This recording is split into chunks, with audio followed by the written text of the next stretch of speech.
I believe it doesn't matter what you take into a gaming room with, if it's loneliness, if it's boredom, if it's unresolved grief, if it's anything, if your senses are distracted, it gives you the illusion that for that time nothing matters. And people refer very often to that they're in a zone, and that's what they're after, and that was what I was after. While I was there, my issues didn't matter. It was just me and the machine. I was there every day, sometimes 3 to 5 times a day, basically as often as I could get money or time to go there. Now, from a very responsible mother, wife, work colleague and friend, you can imagine my behavior started to change.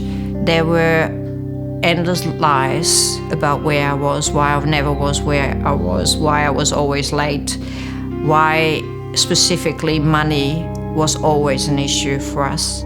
I often refer to it as a love affair, right?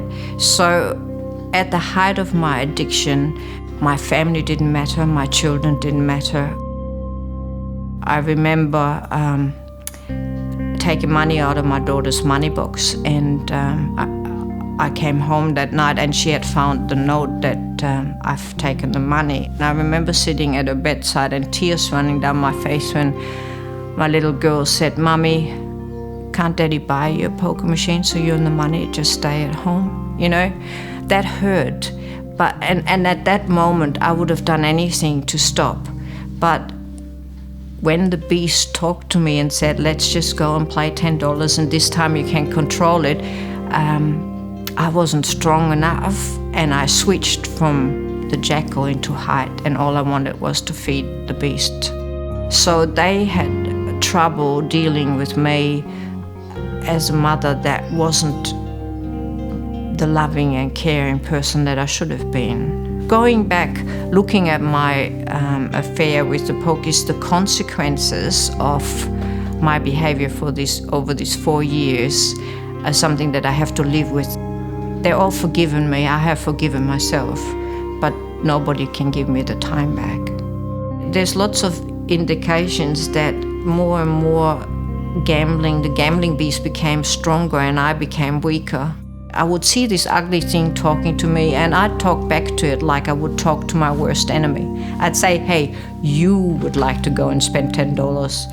I don't, so you just get lost." So it's just one of these strategies that helped, and I put all those in a program called the Free Yourself program, and I've been teaching it to many people over the last probably 10 years, and what I found is it gives people, besides the hope that they can make it, actually something hands-on to do.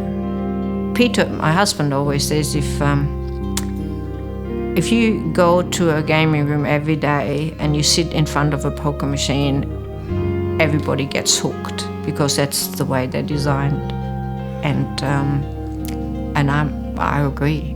I went to Gamblers Anonymous, I went to psychologists, psychotherapists, and I learned a lot about myself. When I relapsed after a prolonged period of not going, I started to research brain chemistry. You know, I understood that I was a drug addict. I didn't have to push a needle in my arm. I produced my own drugs. Walking into a gaming room, adrenaline was pumping.